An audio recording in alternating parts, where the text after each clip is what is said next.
வாழ்க வளமுடன் நண்பர்கள் அனைவருக்கும் வணக்கம். நான் உங்கள் நண்பன் Arjun, SEBI registered research analyst. இன்னைக்கு 22 டிசம்பர் போஸ்ட் மார்க்கெட் போட்டு பார்த்துடலாம். மார்க்கெட்டு வாரத்தின் முதல் நாள் நல்லா ஒரு ஹையில் க்ளோஸ் ஆயிருக்குது. நியர்லி 200 பாயிண்ட்ஸ் ஹையில் க்ளோஸ் ஆயிருக்குது. அதாவது கிறிஸ்மஸ் ஈவெண்ட் ஸ்டார்ட் ஆகிருக்குது. அதாவது எப்போவுமே வந்து எவ்ரி இயர் வந்து கிறிஸ்மஸ் வீக் வந்து மார்க்கெட் வந்து மோஸ்ட் ஆஃப் த டைம் வந்து இன்க்ரீஸ் ஆகும். பட் வயலண்ட் மூமெண்ட் இருக்காது. ரொம்ப ரேஞ்ச் பவுண்டில் தான் இருக்கும். இது வந்து நியூ இயர் வந்து அதுக்கு அடுத்து ஒரு ரெண்டு நாளைக்கு அந்த மாதிரி தான் இருக்கும். பார்க்கலாம். இன்றைக்கி வந்து மார்க்கெட் ஓப்பன் ஆன இடத்துலேருந்து ஆல்மோஸ்ட் ஒரு 50 பாயிண்ட்ஸ் தான் மூவ் ஆச்சு. அதுக்கப்புறமா இன்னும் நாளைக்கு வந்து நமக்கு வந்து நிஃப்டியோடைய எக்ஸ்பிரி, வெனஸ்டே வந்து சென்செக்ஸோடைய எக்ஸ்பிரி. ஏன்னா தேர்ஸ்டே வந்து ஹாலிடே அப்படிங்கிறனால வெனஸ்டே வந்து சென்செக்ஸோடைய எக்ஸ்பிரி. ஸோ வலாட்டிலிட்டி இருந்துச்சு அப்படின்னா இந்த 2 நாளாக இருக்கணும். இல்லை அப்படின்னா அப்படி ரேஞ்சில் தான் வந்து க்ளோஸ் ஆகிறதுக்கு வாய்ப்பு இருக்குது. பார்க்கலாம். இப்போ நிஃப்டியோடைய சப்போர்ட் அண்ட் ரெசிஸ்டன்ஸ், அதாவது நியர்பை ரெசிஸ்டன்ஸில் இருக்குது. இந்த லெவல் பிரேக் பண்ணிச்சுன்னா நெக்ஸ்ட் லெவல் என்ன, சப்போர்ட் என்ன, ஒரு ஸ்விங் ட்ரேடு. இந்த ஸ்டாக் வந்து பாட்டமில் வந்து இப்போ வந்து வித் வால்யூமோட ஸ்பைக் ஆகிடுது. அது என்ன ஸ்டாக்கு, அதாவது நிறைய ஸ்டாக்லாம் வந்து நான் வந்து டீட்டெயிலாக பார்க்கணும். பட் அதுக்கெல்லாம் கொஞ்சம் டைம் கொடுங்க. நெக்ஸ்ட் வீக்லேருந்து நிறைய ஸ்டாக்கு எல்லா வீடியோலையும் ஒவ்வொரு ஸ்டாக்கை பற்றி நம்ம வந்து டீட்டெயிலாக பார்க்கலாம். பட் இப்போ வந்து ஒரு ஸ்டாக்கோட ஆரம்பிச்சு வைக்கிறேன்னு வச்சுக்கோங்க. ரைட்டு. இப்போ போஸ்ட் மார்க்கெட் ரிப்போர்ட்டு என்ன அப்படின்னு பார்த்துடலாம். அதாவது யூஎஸ் மார்க்கெட்டை பார்த்தோம் அப்படின்னா லாஸ்ட் ஃப்ரைடே வந்து ஹையில் தான் க்ளோஸ் ஆகிருக்குது. டோ வந்து 0.38%, and Nasdaq index 1.3%, S&P 500 1% nearly வந்து ஹையில் க்ளோஸ் ஆயிருது. அதாவது யூஎஸ் மார்க்கெட்டை பொறுத்தவரை என்னன்னா அங்கே வந்திருக்கிற இன்ஃப்ளேஷன் பெட்டர் தென் எக்ஸ்பெக்டட். அதாவது 2.7% இன்ஃப்ளேஷன் வந்துருக்குது. எல்லாமே எக்ஸ்பெக்ட் பண்ணது 3%. அதனுடைய வேவ்ஸ் வந்து மார்க்கெட்டில் ரிஃப்ளெக்ட் ஆகுது. யூஎஸ் மார்க்கெட்டை ஃபாலோ பண்ணி ஏசியன் மார்க்கெட்டும் வந்து ஹையில் தான் போயிருக்குது. அதாவது ஜாப்பனீஸ் மார்க்கெட் வந்து இன்சேன் மார்க்கெட்னு சொல்லணும். அங்கே வந்து இன்ட்ரெஸ்ட் ரேட்டு ஹைக் பண்ணியிருக்கிறாங்க. 0.5% வந்து 0.75%. இன்ஃப்ளேஷன் 3% வந்துருக்குது. இந்த 30 வருஷத்தில் இல்லாத ஒரு இன்ஃப்ளேஷன் வந்துருக்குது. இன்ட்ரெஸ்ட் ரேட் இருக்குது. அது மட்டும் இல்லாமல் ஜாப்பனீஸோடைய பாண்டு ஈல்டு அது வந்து அப்நார்மலாக இன்க்ரீஸ் ஆகிருக்குது. நியர்லி வந்து இந்த 2025 வந்து எவ்வளோ இன்க்ரீஸ் ஆகிருக்குது அப்படின்னு பார்த்தோம் அப்படின்னா 100 பேசிஸ் பாயிண்ட் இன்க்ரீஸ் ஆகிருக்குது. அதாவது 10 இயர் கவர்மெண்ட் பாண்டு வந்து 2.1 வந்திருக்குது. ஜப்பானுடைய பாண்டு எப்போவுமே வந்து ஒரு கவர்மெண்ட் பாண்டு ஈல்டு வந்து இன்க்ரீஸ் ஆச்சு அப்படின்னா அங்கே ஸ்டாக் மார்க்கெட்டு வேல்யூ குறையும்னு அர்த்தம். ஆனால் இங்கே வந்து ஜப்பானுடைய பாண்டு ஈல்டு இன்க்ரீஸ் ஆகிட்டு இருக்குது. 2.1 வந்துருக்குது. ஜப்பான் மார்க்கெட்டும் இன்க்ரீஸ் ஆகிட்டு இருக்குது. அதாவது லாஸ்ட் ஃப்ரைடேவும் வந்து நியர்லி 1.5%, இன்றைக்கும் நியர்லி வந்து 2% ஹையில் க்ளோஸ் ஆயிருக்குது Japanese market. Hang Seng index 0.43%, and Shanghai index 0.95% ஹையில் தான் க்ளோஸ் ஆயிருக்குது.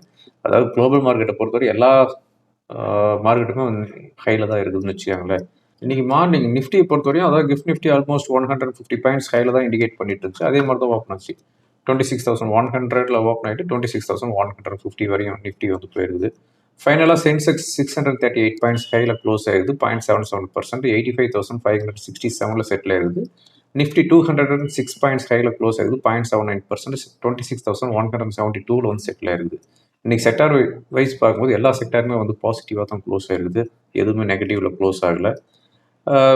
Mid cap and small cap almost 1% ஹையில் தான் வந்து க்ளோஸ் ஆயிருக்குது. ஓகேங்களா. இதுதான் இப்போ இருக்கிற போஸ்ட் மார்க்கெட் ரிப்போர்ட்டு. ருப்பி வந்து பார்த்தோம் அப்படின்னா 89.65 வந்து க்ளோஸ் ஆயிருது. லாஸ்ட் ஃப்ரைடே க்ளோஸ் ஆனது 89.27. ஸோ ஆல்மோஸ்ட் 40 பைசா வந்து டிப்ரிசியேட் ஆகிருக்குது. ஓகேங்களா. ரைட். இப்போ இருக்கிற முக்கியமான நியூஸ் என்ன அப்படின்னு பார்த்தோம் அப்படின்னா கோல்டும் ஆல் டைம் ஹை, சில்வரும் ஆல் டைம் ஹை. அதாவது நான் இந்த ஒரு 10 நாளாக வந்து 2 வீடியோ தான் போட்டிருக்கிறேன். இந்த 10 நாளைக்கு முன்னாடி ஒரு வீடியோவில் போட்டிருப்பேன். கோல்டு வந்து $4,250 அப்படிங்கிறது ஒரு ட்ரெண்ட் லைனு. அந்த ட்ரெண்ட் லைனுக்கு மேலே போச்சு அப்படின்னா ஆல் டைம் ஹை வந்து பிரேக் பண்ணும் அப்படின்னு சொல்லியிருந்தேன். அந்த $4,250 மேலே ஒரு நாள் க்ளோஸ் ஆச்சு. இப்போ நான் ஸ்டாப்பாக மேலேயே போயிட்டு இருக்குது. நியர்லி வந்து $4,420 நியர்லி வந்து கோல்டு வந்துருச்சு. சில்வரும் வந்து பார்த்தோம் அப்படின்னா நான் ஸ்டாப்பாக போயிட்டு இருக்குது. நியர்லி வந்து $68 வந்துருக்குது. அதாவது சில்வர் வந்து 1979 $50 வந்து டச் பண்ணிச்சு. நல்லா பாருங்கள், 1979 $50. அங்கேருந்து $5 வந்துருக்குது. அது எப்போ வந்துருக்குது அப்படின்னா 1997 2000 அந்த ரேஞ்சில் வந்து $50 போன சில்வரு $5 வந்துருக்குது. அங்கேருந்து மறுபடியும் 2011 $55 போனது மறுபடியும் வந்து 2017 18 19 அப்போ வந்து பார்க்கும்போது $15 வந்துருக்குது. ஸோ அந்த $15 இன்க்ரீஸ் ஆனது இப்போ வந்து $68 இருக்குது. ஓகேங்களா? ஸோ அந்த வேவ்ஸ் வந்து இப்படி போயிட்டு இருக்குது. பட் அந்த வேவ்ஸ் வந்து டைம் எடுத்துக்கிறது வந்து 10 வருஷம் 15 வருஷம் எடுத்துக்குது. அதனால இந்த ரேலி வந்து எங்கே பீக் அவுட் ஆகும் அப்படிங்கிறது தான் தெரியல. பார்க்கலாம். சில்வர் வந்து இப்படியே நான் ஸ்டாப்பாக போயிட்டு இருக்குமா? ஏன்னா ஒரு கம்பேரிசன் லாஸ்ட் வீக் ஒரு மேகசினில் படித்தோம். பட் அதை ஷேர் பண்ண முடியல. கோல்டு கம்பேர் பண்ணும்போது சில்வர் வேல்யூ வந்து அண்டர் பர்ஃபார்மில் இருக்குது. அதாவது கோல்டுக்கு கம்பேர் பண்ணும்போது சில்வர் வந்து இன்றைக்கி வந்து பெர் கேஜி வந்து நியர்லி வந்து 4 lakh rupees இருக்கணும். ஆனால் இப்போ வந்து 2,25,000 நியர்லி இருக்குது. ஓகேங்களா? கோல்டுக்கு கம்பேர் பண்ணும்போது. பட் இந்த 1979 2011 அப்போல்லாம் வந்து சில்வருடைய யூசஸ் வந்து ரொம்பவும் கம்மி. இப்போ தான் வந்து எலக்ட்ரிக் வெஹிக்கிளுக்கு சோலார் பேனல் அப்படின்ட்டு சில்வருடைய யூசேஜ் வந்து அதிகமாக இருக்குது. அதனால் இப்போ வந்து சில்வர் வந்து ஃபோக்கஸ் பண்ணணும்னு வச்சுக்கோங்களேன். ரைட். அதுக்கு அடுத்ததான் வந்து எலான் மஸ்குடைய நெட்ஒர்த்து நான் ஸ்டாப்பாக போயிட்டுருக்குது. இந்த வீடியோ ரெக்கார்ட் பண்ணிட்டு இருக்கும்போது படித்தேன். $750 பில்லியன் வந்துருக்குது. அவருடைய வேல்யூ $750 பில்லியன் US இன்க்ரீஸ் ஆகிருக்குது அப்படின்னு சொல்லியிருக்கிறாங்க. நம்ம இந்திய ரூபாயில் வந்து மதிப்பு போட்டோம் அப்படின்னா 67 லட்சம் கோடியிலேருந்து 68 லட்சம் கோடி வரும். செகண்ட் பிளேஸில் இருக்கிற மார்க் ஜூக்கர்பெர்கோடைய நெட்ஒர்த்து பார்த்தோம் அப்படின்னா $225 பில்லியன் US. அதாவது இவரை விட ஃபர்ஸ்ட் பிளேஸில் இருக்கிறவர் வந்து நியர்லி வந்து 3 times ஹை வேல்யூவில் இருக்கிறாருன்னு வச்சுக்கோங்களேன். அதுக்கு அடுத்ததான் வந்து சைனாவிலேருந்து ஒரு ட்வீட் பார்த்தேன். என்ன ட்வீட் ஷேர் பண்ணியிருந்தாங்க அப்படின்னா, அதாவது சில்வர் எக்ஸ்போர்ட் பண்ணுறது வந்து 11 டேஸுக்கு வந்து ஸ்டாப் பண்ணுறதா சொல்லியிருக்கிறாங்க. அந்த சில்வர் மேனுஃபேக்சரர் அவங்க வந்து வேர்ல்டு லெவலில் வந்து செகண்ட் பிளேஸில் இருக்கிறவங்க 11 டேஸுக்கு நாங்கள் வந்து எந்த ஒரு சப்ளையும் சில்வர் பண்ணலை அப்படிங்கிற மாதிரி ஒரு மெசேஜ் வந்துருக்குது. இது வந்து நான் ட்விட்டரில் பார்த்தேன். But not confirm news. அதுக்கு அடுத்ததான் வந்து India New Zealand free trade deal வந்து சைன் பண்ணிக்கிறாங்க. அதாவது இந்தியா யூஎஸ் எப்போ சைன் பண்ண போகிறாங்கன்னு தெரில. பட் இந்த சின்ன சின்ன நாடு கூட வந்து ஃப்ரீ ட்ரேட் டீல் வந்து சைன் பண்ணிட்டு இருக்கிறாங்க இந்தியா. ஓகேங்களா? இதுதான் இப்போ இருக்கிற முக்கியமான நியூஸு. இந்த வீடியோ ரெக்கார்ட் பண்ணிட்டு இருக்கும்போது யூஎஸ் மார்க்கெட் வந்து ஆல்மோஸ்ட் ஃப்ளாட்டாக தான் ட்ரேட் ஆகிட்டு இருக்குது. ஒரு பெரிய ஒரு சிக்னிஃபிகண்ட் மூவ்மெண்ட் இல்லை. எஃப்ஐஸ் டேட்டா அப்டேட் ஆகிடுச்சுன்னு ஒரு செக் பண்ணிக்கிறேன். அட் த சேம் டைம் வந்து யூரோப் மார்க்கெட்டும் வந்து ஆல்மோஸ்ட் ஃப்ளாட்டாக தான் ட்ரேட் ஆகிட்டு இருக்குது. ஓகேங்களா? இன்றைக்கி எஃப்ஐஸ் டேட்டா அப்டேட் ஆகிடுச்சு. எஃப்ஐஸ் 457 crore வந்து செல் பண்ணிக்கிறாங்க. டொமஸ்டிக் 4058 crore வந்து பை பண்ணிக்கிறாங்க. ஓகேங்களா? ரைட். இப்போ ஓவரால் நம்ம மார்க்கெட் எப்படி இருக்குது அப்படின்னு பார்த்தோம் அப்படின்னா மார்க்கெட் நல்லா தான் இருக்குது. இப்போ இருக்கிற ஒரு மைனர் ரெசிஸ்டன்ஸ் அப்படின்னு பார்த்தோம் அப்படின்னா 26,200. இந்த 26,200க்கு மேலே சஸ்டெயின் ஆகிட்டு ஸ்டேபிள் ஆச்சு அப்படின்னா தென் will move to all time high 26,325 nearly. அதுக்கு மேலே போகும்போது 26,500. பட் ஹையர் லெவலில் வந்து நம்ம மூவ் ஆகுறது ரொம்பவும் க்ரிப்பாக மூவ் ஆகுது. ஏன்னா வாலட்டிலிட்டி இண்டெக்ஸ் பிலோ 10 இருக்குது. வாலட்டிலிட்டி இண்டெக்ஸ் பிலோ 10 இருக்குது அப்படின்னா அதுக்கு வந்து பாசிட்டிவ் நியூஸ் தான். மார்க்கெட் வந்து ஒரு பெரிய வயலண்ட் மூவ்மெண்ட் வராது, ஒரு பெரிய கிராஷ் வராது. அட் த சேம் டைம் ஸ்லோவாக இன்க்ரீஸ் ஆகிட்டு இருக்கும். ஓகேங்களா? அது மாதிரி தான் நம்ம மார்க்கெட் இருக்குது. பட் ஓப்பன் இன்ட்ரெஸ்ட்டாக என்ன இண்டிகேட் பண்ணுது அப்படிங்கிறத பார்த்துக்கலாம். இப்போ இருக்கிற சப்போர்ட் அப்படின்னு பார்த்தோம் அப்படின்னா 26,000 தான். 26,000 கீழே வந்துச்சுன்னா மறுபடியும் என்னுடைய weekly support 25,700. So 26,200 resistance. Thereafter all time high 26,325 as of now இருக்கிற ஒரு ரெசிஸ்டன்ஸ் ஜோனு. டெக்னிக்கலாக என்ன இண்டிகேட் பண்ணுது, ஓப்பன் இன்ட்ரெஸ்ட் என்ன இண்டிகேட் பண்ணுது அதை பார்த்துடலாம். ஒரு ஸ்விங் ட்ரேடு, இது வந்து லோவர் லெவல் வந்து பவுன்ஸ் ஆகிருக்குது. அது என்ன ஸ்டாக்கு அப்படிங்கிறதையும் பார்த்துடலாம். இப்போ நான் பார்த்துட்டு இருக்கிறது சென்செக்ஸ் உடைய ஓப்பன் இன்ட்ரெஸ்ட்டு. சென்செக்ஸ் உடைய ஓப்பன் இன்ட்ரெஸ்ட் ஓவராலாக வந்து பார்க்கும்போது புட்டு சைடு வந்து ஸ்லைட்லி ஹை ஓப்பன் இன்ட்ரெஸ்ட் இருக்குது. நியர்பை ஸ்ட்ரைக் அப்படின்னு பார்த்தோம் அப்படின்னா 85,500 அண்ட் 400 புட்டில் ஸ்லைட்லி ஹை ஓப்பன் இன்ட்ரெஸ்ட் இருக்குது. ஓகேங்களா? ஸோ ஆஸ் ஆஃப் நவ் இது என்ன இண்டிகேட் பண்ணிட்டு இருக்குது அப்படின்னா அப் சைடு இருக்கிறதுக்கு வாய்ப்பு இருக்குது. ஏதாவது டிக்ளைன்ஸ் வந்துச்சு அப்படின்னா இமீடியட்டாக பவுன்ஸ் ஆகிறதுக்கு உண்டான வாய்ப்பு இருக்குது அப்படிங்கிறது தான் இண்டிகேட் பண்ணிட்டு இருக்குது ஆஸ் ஆஃப் நவ். நிஃப்டியும் பொறுத்தவரையும் 26,100 புட்டில் ஹையஸ்ட் ஓப்பன் இன்ட்ரெஸ்ட் வந்து இண்டிகேட் பண்ணிட்டு இருக்குது. ஓகேங்களா?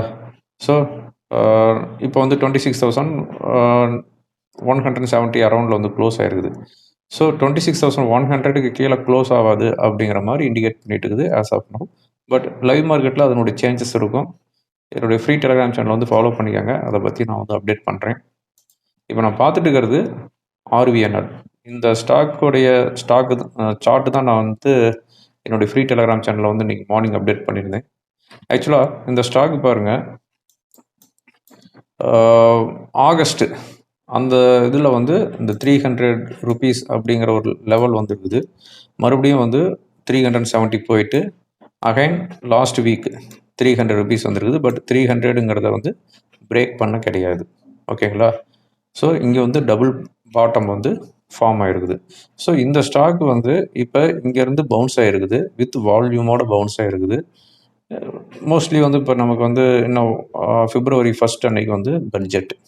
அப்படிங்கும்போது இந்த ரயில்வே ஸ்டாக்ஸ் எப்போவுமே வந்து எப்போ வந்து மோஸ்ட் ஆஃப் த டைம் ஏறும் அப்படின்னா ஜனவரி மந்த்து. அந்த ஜனவரி மந்த்தில் தான் வந்து மோஸ்ட் ஆஃப் த டைம் வந்து ரயில்வே ஸ்டாக்ஸ் எல்லாமே இன்க்ரீஸ் ஆகும். இப்போ வந்து அதனுடைய சிம்டம்ஸ் தெரிஞ்சிருக்குது. இன்னைக்கு வந்து ரயில்வே ஸ்டாக்ஸ் எல்லாமே இன்க்ரீஸ் ஆயிருக்குது. நாட் ஈவன் ஐஆர்சிடிசி கூட.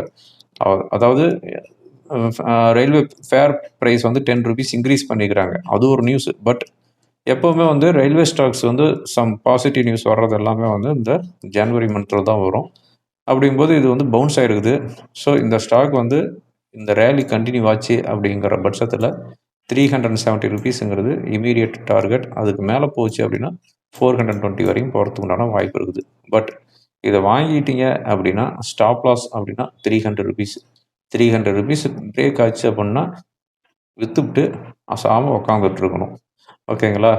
அதனால் இந்த ஸ்டாக் வந்து இந்த ரேஞ்சு ஸ்டாப் லாஸாக வச்சுட்டு பை பண்ணலாம். இப்போ நான் பார்த்துட்டு இருக்கிறது நிஃப்டியோடைய 1 ஹவர் கேண்டில் பார்த்துட்ருக்குறோம். நிஃப்டியை பொறுத்தவரையும் இப்போ வந்து பாருங்கள், அந்த 26,200 எஸ்டர்டே நான் வீக்லி அனலைசிஸ் ரிப்போர்ட்டில் போட்டிருந்த லைன் தான் அது. 26,200ங்கிறது இப்போ இருக்கிற ஒரு ரெசிஸ்டன்ஸ். ஓகேங்களா? இந்த 26,200க்கு மேலே சஸ்டெயின் ஆகிட்டு ஸ்டேபிள் ஆச்சு அப்படிங்கிற பட்சத்தில் then will move to 26,320 around போகிறதுக்குண்டான பாசிபிலிட்டிஸ் இருக்குது.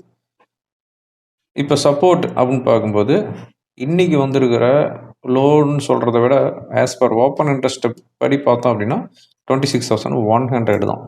26,100க்கு கீழே சஸ்டெயின் ஆகிட்டு இருந்துச்சுன்னா 26,050 வரையும் வர்றதுக்குனால பாசிபிலிட்டிஸ் இருக்குது.